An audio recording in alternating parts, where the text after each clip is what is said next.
លុយចុងក្រោយបងផ្ដាច់ដែលប្រសពលក់ដីដែលប្រកបលុយបងផ្ដាច់អស់នឹងចុងក្រោយ10000ព្រោះគាត់ដូចវល់មួយខ្ញុំដែរខ្ញុំហត់អីទេចាំខ្ញុំឆាតទៅចាយឲ្យចាយឆាតជាសម្លេងមកចាំខ្ញុំបាញ់ឲ្យចាយពុថារឿងដីហ្នឹងពុថាស្ដាប់ខ្ញុំឲ្យតន់ណាដីហ្នឹងពុថាអញទិញខ្ញុំវា27000ហ្នឹងដំបងពុថាអញកក់ឲ្យខ្ញុំ10000បាតខ្ញុំចុះពីថៃទៅខ្មែរចាពីដំបងប្រអស់កក់ឲ្យខ្ញុំ10000ហើយដល់ពេលទៅដល់វាស់វែងដីហ្នឹងពុថាអញឲ្យខ្ញុំមក100,000ទៀតចាឲ្យមក100,000ទៀតដល់ហើយ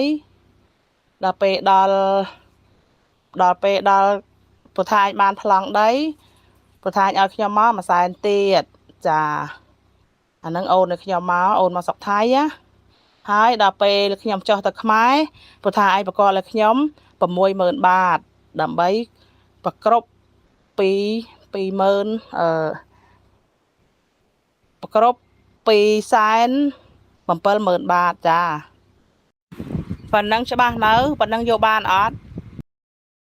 ច្បាស់ហើយចាយច្បាស់ហើយចាំបាញ់ច្បាស់ចេះហ្មងប្រាប់ណាថាចេះថាយត់ចេះខ្មែរខុសបាត់ហើយបើថាអើយពីដំបង10000បាតអត់ឃើញមាន10000ផងដល់លុបអត់ចេះកែទេដល់លុបចោលហើយទៅសេថ្មីកែអត់ចេញទេខ្ញុំហៅជាអសហ្នឹងអញតពីចាឯងទៅឲ្យគាត់ទៅសេមកចាខ្ញុំចាំអានចាយច្បាស់ការប៉ុណ្ណឹងច្បាស់កាយខុសមកឃ្លាបើថាឲ្យខុសមកឃ្លាខុសកន្លែងថាពូថាមិនមែនពូអីព្រោះថាខុសមកបន្តិចទៀតឈប់កែប្រាស់ថាឈប់កែឲ្យហត់ហ៎អត់អីទេចាយអត់អីទេហើយច្បាស់ការទទួលយកបានហើយអរគុណច្រើនចាយ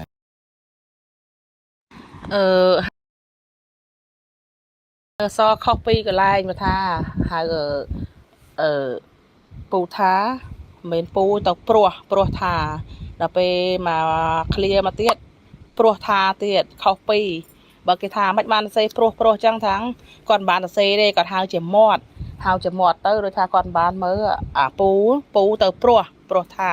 ការពិតពូថាដល់ពេលចេញជាព្រោះថាដល់ពេលចឹងខុសពីម៉ាត់មកហូបបាយមួយខ្ញុំ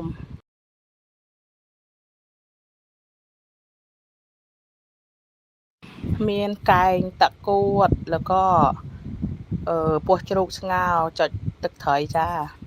ហូបបាយមួយខ្ញុំថាតកួតដាក់ខ្លួនឯងដាក់អន្ទាក់តាមព្រៃយើងជាប់យកមកធ្វើហើយក៏កែងភេទតកួត